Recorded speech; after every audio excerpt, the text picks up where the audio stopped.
আমরা দেখেছি এই যে বর্তমানে তৃণমূল সরকারের এখন মন্ত্রিসভার মধ্যে ডক্টর শশী পাজা আছেন, মহিলা এবং শিশু স্পেশালিস্ট। গাইনোকোলজিস্ট রয়েছেন মন্ত্রিসভায় না থাকলেও এমপি কাকলি ঘোষ দস্তিদার।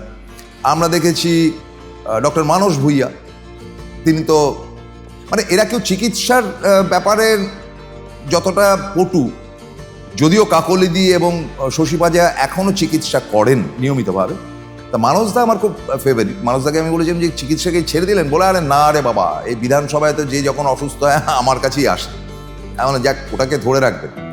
তো এরা সব পলিটিক্সে আসলেও এদের কিন্তু ব্যাকগ্রাউন্ডটা অত্যন্ত স্ট্রং ছিল। তারপর নির্মল মাঝি আমার অত্যন্ত ঘনিষ্ঠ, তিনি একটা মেডিকেলের দায়িত্বে রয়েছেন।